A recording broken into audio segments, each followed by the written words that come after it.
Bismillahirrohmanirrohim. Alloh taolo hadisi qudusiyda shunday marhamat qiladiki: ey bandalarim, men bandamning gumonidaman, istagancha gumon qilaversin. Men sen bilan birgaman. Agar mendan yaxshilikni gumon qilsang yaxshilik bo'ladi, yomonlikni gumon qilsang yomonlik bo'ladi. Ey Muhammad, bir kecha kunduzda ummatlaringga 5 vaqt namozni farz qildim. O'zim jahd qildimki, kim shu 5 vaqt namozni o'z vaqtida ado etib yursa, u kishini jannatga kiritaman. Kim o'z vaqtida ado etib yurmasa, u banda xususida ahdim yo'q dedi.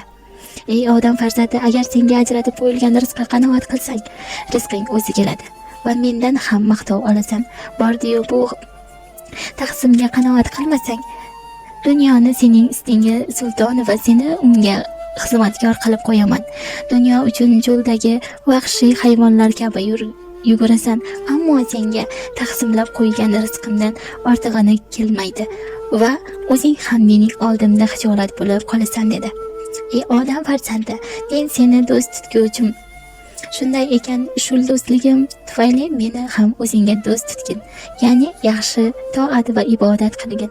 Ey odam farzandi, men yaratgan ne'matlarimni yeb tishlaring mallollanib charchab ketdi-yu, lekin shikoyatimdan tiling hech qachon charchamaydi.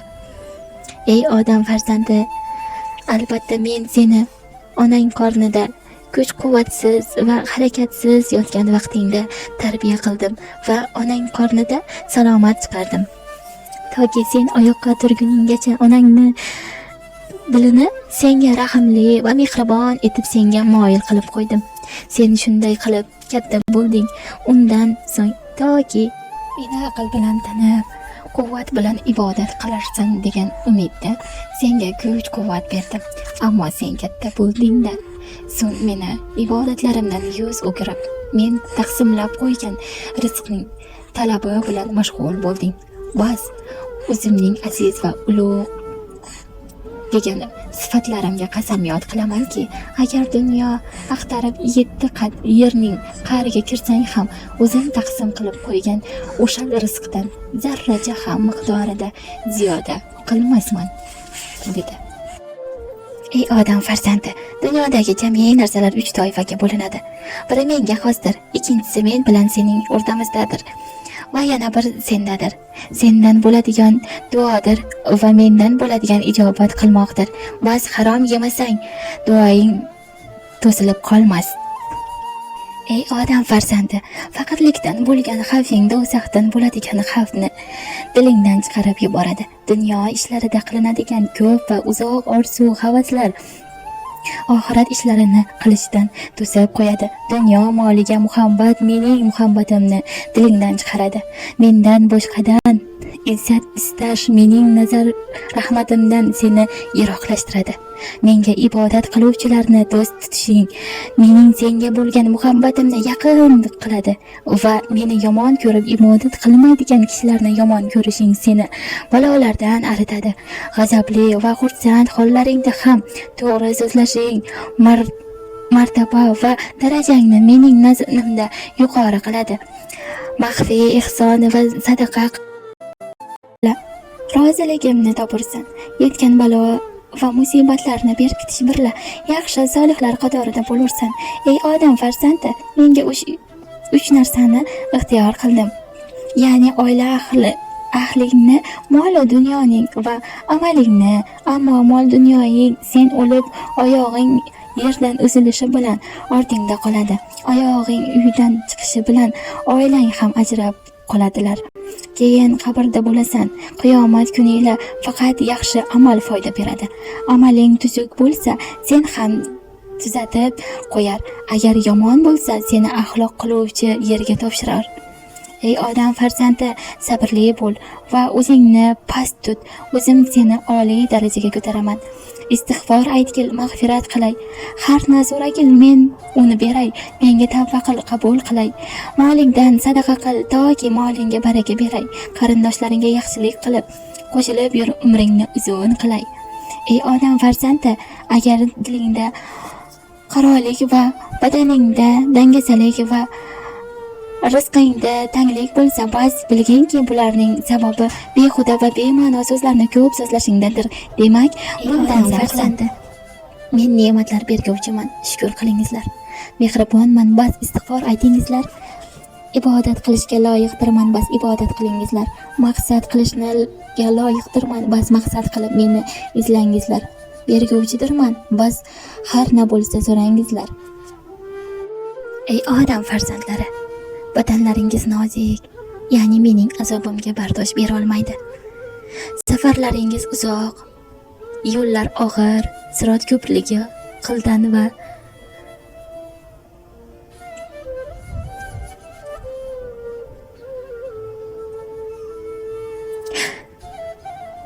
Sirot ko'prigi qildan tez va qozi bo'lib so'roq qiluvchi odamlarning parvardigori bor.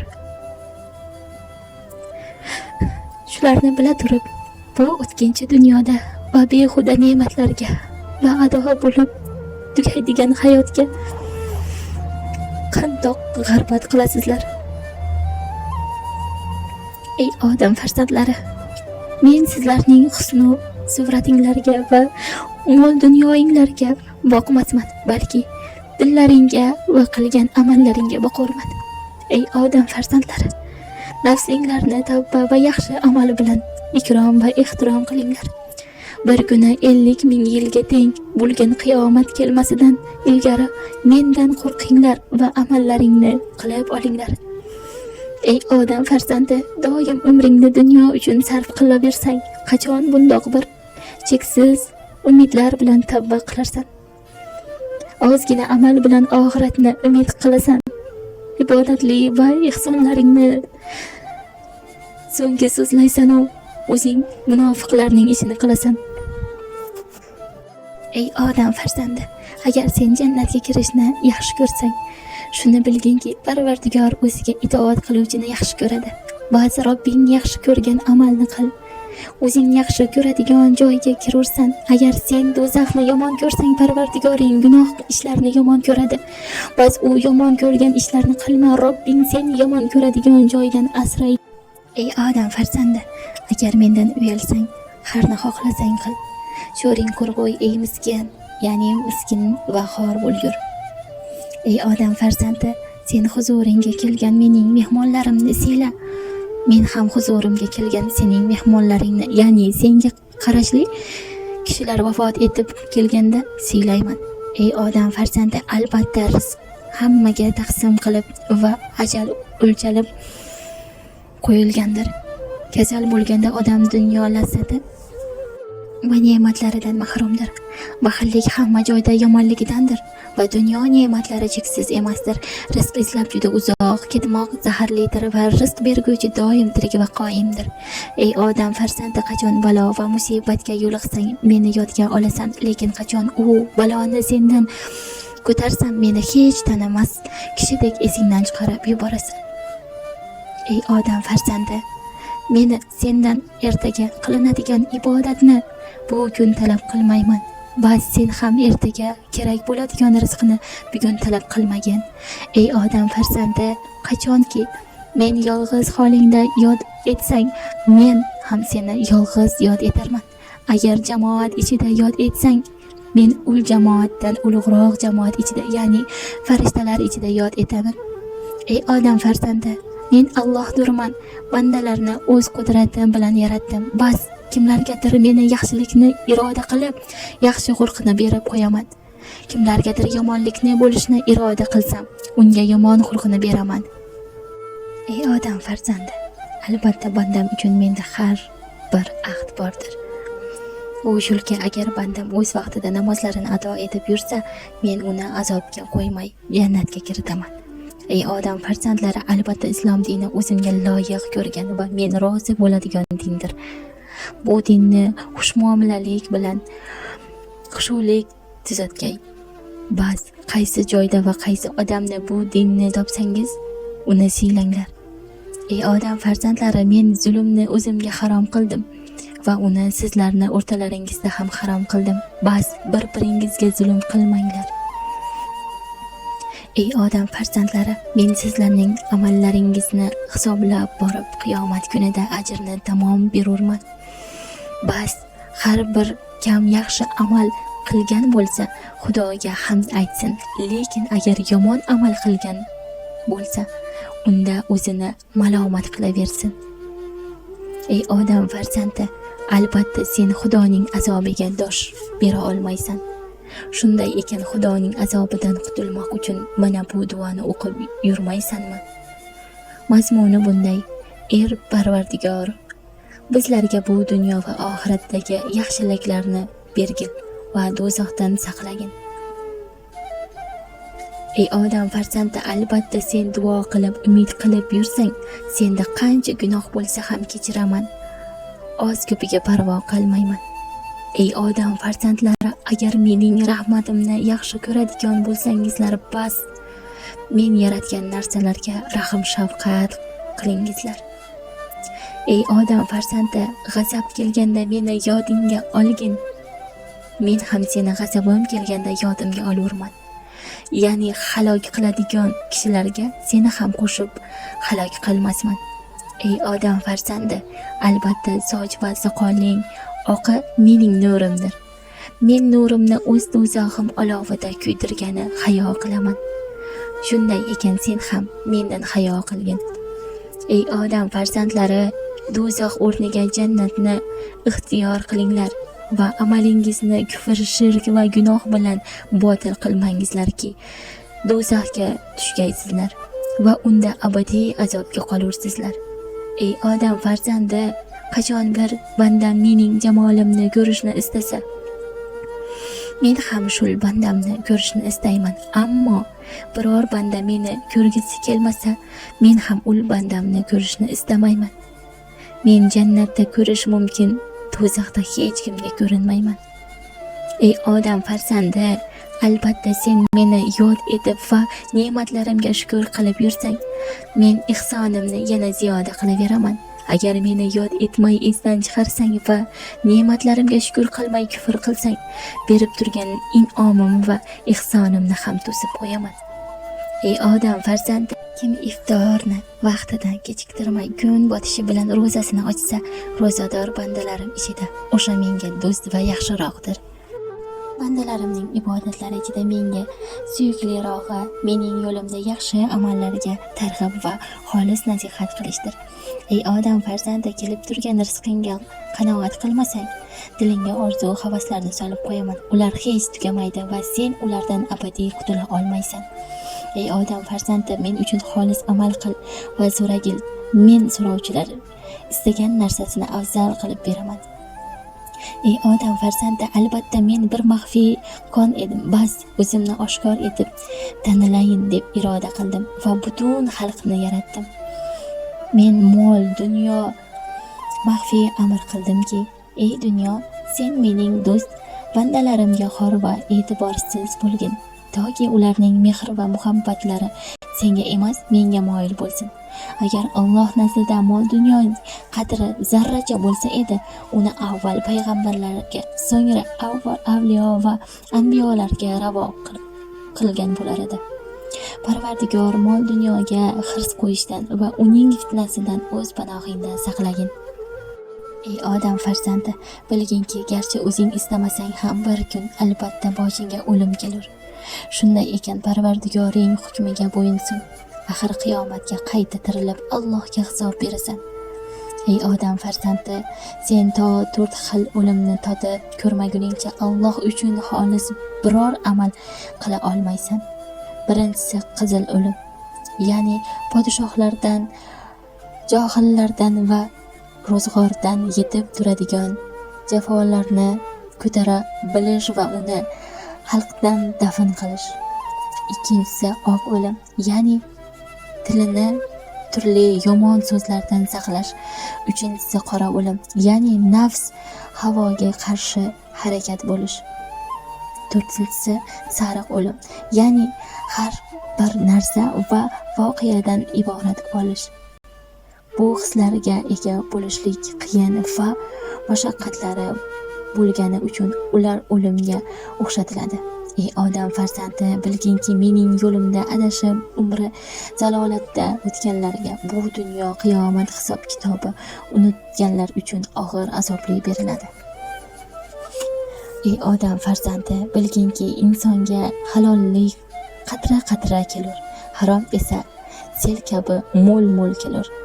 Har kimning yemishi haloldan bo'lsa, dini pok bo'lur.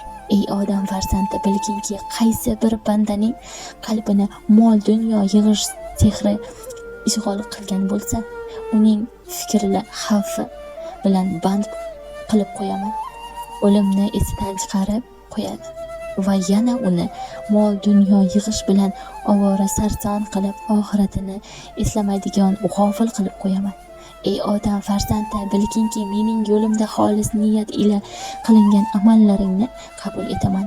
Xolis niyat va xolis ila amal qiluvchilarga qanday ham yaxshi. Ey odam farzandi, agar senga faqirlik yetayotganini bilsang, solih bandalar kabi xush keldingiz deya qarshi olgin. Ey odam farzandi, agar senga boylik kelayotganini sezsang, bilginki, azob, uqubati va jazosi naqd bo'lgan gunoh kelayotir. Ey odam farzandi, agar uyingga mehmon kelmay qolsa, Parvardigorga la'nati shayton yomonligidan meni o'zing saqla deya iltijo qil. Ey odam farzandi, barcha mol dunyoning mening mulkimdir. Sen qulimsan. Sening kulbangga taklifingsiz kelgan mehmon esa mening elchimdir. Qo'lingdagi o'zim bergan ne'matlarni qaytarib olib qo'yishimdan qo'rqmaysanmi? Ey odam farzandi, sen ixlos va solih amal bilan menga xizmat qil. Zero men yaxshi amallar bilan xizmat qilgan kishilarni do'st tuturman va unga ham solih insonlarni xizmatkor qilib qo'yaman. Yo'qsa sen o'tgan umring ichida mening qanchalik osiylik qilganimni bilmaysan. Ey odam farzandi, men doimo senga xotirjamlikni ravo ko'raman va ayblaringni yashirib turaman. Vaholanki senga hech qanday ehtiyojim yo'q. Sen bo'lsang menga doimiy ravishda muhtoj bo'lib turib, faqat gunoh ishlarni qilishga moyilsan. Ey odam farzandi, qachongacha bu foniy dunyoni obod qilishga urinasan? Boqiy va abadiy yashaydigan oxiratingni qachongacha xarob qilasan? Ey odam farzandi, qachongacha solih bandalarim bilan birga o'tirib o'zing ularday bo'lmaysan? Bordi-yu, birga o'tirib qolsang ham ular safiga qo'shilmaysan. Qachon sen najot topasan? Ey odam farzandi, yaxshi eshitib olginki, bandalarimdan hech biri o'zining zulmi, makri, hiylasi, chaqimchiligi, tajovuzkorligi va g'arazu hasadidan odamlarni tinch qo'ymaguncha o'zi ham mening azoblarimdan tinch va omonda bo'lmaydi. Ey odam, ogoh bo'lginki, men Allohdirman. Mendan boshqa biror ma'bud yo'qdir. Bas, menga ibodat qilinglar. Bergan ne'matlarimga shukr qilinglar. Noshukrlik qiluvchi bandalarimdan bo'lmanglar. Ey odam farzandi, kimki mening biror do'stimga adovat va dushmanlik qilsa va uningga ozor bersa, bilginki, unday banda menga qarshi jang qilishga qasam ichgandan bo'ladi. Ey odam farzandi, kimki men taqsim qilib qo'ygan rizqiga rozi bo'lsa, uning huzuriga mol dunyoning o'zi u xohlamasa ham kelaveradi. Ey odam farzandi, bilginki, mendan boshqa yordamchisi yo'q. Bechora hol odamga zulm qilganlarga nisbatan g'azabim qattiq. Ey odam farzandi, men ado etgan rizq yemoqdasan, bas, toatimni ham qilishing kerak. Ey odam farzandi, o'lim kelmasdan burun o'zing uchun yaxshi amallar qilib ol. Bu dunyoda qilgan gunohlarim oxiratda jazosiz qoladi deb kibrlanma. Chunki yaxshi kunda Alloh huzuriga safar qilursan va qilgan gunohlaringga so'roq berursan. Hayotlik davrlaringdagi orzu havaslar seni savob ishlardan qoldirmasin. Agar bu o'gitlari dars etsang, pushaymonlar foyda bermaydigan kunga, qiyomatga afsus qilasan. Ey odam farzandi, o'zim bilan mol dunyodan haqqimga zakot ajratib, farzimni ado etsang, faqir va miskinlar haqqini ushlab turadigan bo'lsang, bilginki majburan mol dunyoni tortib oladigan zolimlarni yuboraverman. Ular qo'liga o'tib ketgan moling uchun sen hech qachon hech qanday savob olmaysan. Ey odam farzandi, agar sen mening rahmatimdan umidvor bo'lsang, farmonlarimni bajar va toat qil. Ey odam farzandi, agar sen mening azob va uqubatlarimdan qo'rqsang, meni rad etishingni va yomon yo'llarda yurishingni bas qil. Ey odam farzandi, dunyo yig'ishni kasb qilib olar ekansan, qiyomatda hisob berishning, mol dunyoni qayerdan olib, qayerga sarf qilganingdan so'roq qilishimni ham eslab qo'y. Ey odam farzandi, hamisha ovqatlanishga o'tirganingda qorni och bechoralar ham esingda bo'lsin. Shunda Allohning bergan ne'matlariga shukr qilishni osonroq bo'ladi. Ey odam farzandi, qachonki senga dunyo mulk kelsa, uni isrof qilmasdan yaxshi yo'llarga sarf qil. O'limni eslab, haromdan saqlan. Ey odam farzandi, biror gunoh ishga qo'l urmasdan burun hamisha bo'lg'usi jazo va azoblarimni esla. Ey odam farzandi, biror zaif insonga zulm va zo'ravonlik qilishga nafsing seni chorlasa, undan burun hamisha o'zingdan ko'ra qudratliroq zot borligini esla. O'sha zot seni haligi zaif insondan zo'rroq qilib qo'ygani kabi, xohlasa uni ham sendan zo'rroq qilib qo'yishi mumkin. Ey odam farzandi, qachonki boshingga biror kulfat yoki musibat tushsa, la havla va la quvvata illa billah kalimasini o'qib, Allohdan madad va yordam so'ragin. Ey odam farzandi, qachon bemor bo'lsang, o'zingning sadaqangni berish bilan davola. Ey odam farzandi, boshingga biror musibat tushsa, inna lillahi va inna ilayhi rojiun duosini o'qigin. Ya'ni albatta hammamiz Allohdanmiz va albatta Allohga qaytamiz. Ey odam farzandi, hamisha yaxshi va ezgu ishlarni qilishga odatlan. Zero ezgulik jannatning kalitidir. Har kim uni qo'lga kiritsa, jannatga yo'l topadigan bo'ladi. Ey odam farzandi, yomonlik va yovuzliklardan o'zingni uzoq tut. Zero yomonlik do'zaxning kalitidir. Bu kalit o'z egasini albatta do'zaxga boshlab boradi. Ey odam farzandi, bilginki qurayotgan barcha imoratlaring o'tkinchidir va bir kuni xarob bo'lgusi. Umring egasi omonatga berilgan bandalaring bir kun kelib tuproqqa aylanur. Ey odam farzandi, bilginki bu dunyoda to'plagan boyliging merosxo'rliklarga qoladi. Undan yemoq va huzurini ko'rmoq ko'pincha boshqalarga nasib bo'lur. Uning hisob kitobi va nadomati esa sening bo'yningga tushgay. Qabrda senga faqat hayotlik vaqtingda qilgan yaxshi amallaringga yordam bergay. Ey odam farzandi, mening toat ibodatimga bel bog'la, gunoh ishlardan hazar qil. Kelib turgan rizqingga qanoat et, Parvardigoringga shukr qiluvchilardan bo'l. Ey odam farzandi, qachonki senga biror musibat yoki ofat yetsa, qara, agar o'sha musibat senga nobak holda turganingda yetgan bo'lsa, demak bilginki bu ofatning sababchisi o'zingsan. Ey bandalarim, bilinglarki, men sizlarni bekorga yaratmadim. Nojoyiga ham yaratganim yo'q va men sizlarning qilayotgan ishlaringizda g'aflatda emasman.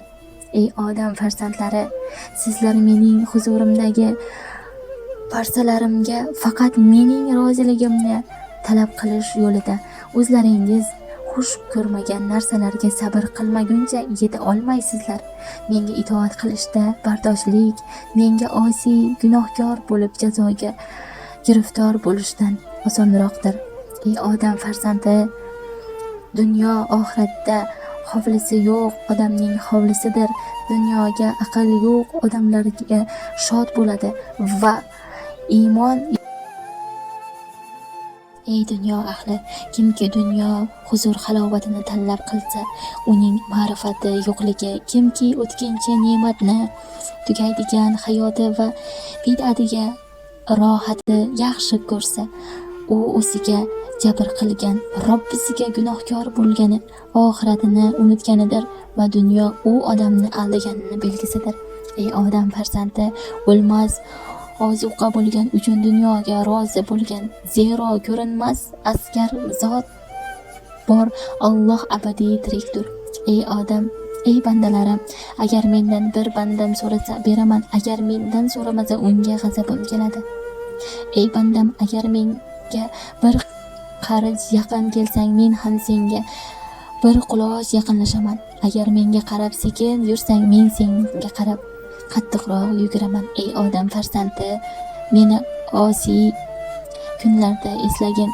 Bandam yoki harom joyda haromlik sodir bo'layotgan holatda mendan qo'rqqan kishini men do'zaxdan ozod qilaman. Ey odam farzandi, men yerdagi halqalarga, osiylar uchun azob yuborishni xohlamay, agar o'sha vaqt men uchun bir-birlarini bilan do'stlashib, masjidlarimni obod qilib turganlarga va saharlarda menda istig'for so'rab o'tirganlarga nazarim tushsa, ulardan azobimni qaytaraman. Ey odamzod farzandi, mening ulug'vorligimga bo'yni egilgan kishilar ichida xalqimga manmanlik ko'rsatmagan va kunduzlarini mening yodim bilan o'tkazganlarga namozlari qabul qilinadi. Ey odamzod, agar bandaga meni doim eslab yurishlik, g'oliblik qilsa, uning talabini va uning huzur halovatini o'zimga sigirimda qilib qo'yaman. U menga oshiq bo'lsa, men ham unga oshiq bo'laman. Keyin u bilan o'zimning oramdagi pardani ko'taraman. Kimda mana shu istig'for mavjud bo'lsa, u odamlar haqiqatdan ham baxtiyordir. Ey odamzod, men qiyomatda farishtalarimga bandalarimning amal daftarini keltiringlar, mendan jannatni so'raganini ko'rsatinglar, men unga so'raganini beraman. Kimki mening nomim bilan do'zaxdan najot istasa, men u bandamdan o'z panohimga olaman deyman. Ey odam farzandi, men haqiqatda ulug' kun qiyomat xabarida junub odamzodni yozib qo'yganman. Men uni yaratsam, u mendan boshqaga quliq qiladi. Men unga rizq bersam, u mendan bo'lak xudo emas narsalarga tahsin o'qiydi. Ey odam farzandi, men islom yo'lida sochi oqargan erkak va ayol bandalarimga azob qilib, ular ko'z yoshlarini to'kishlaridan uyalaman.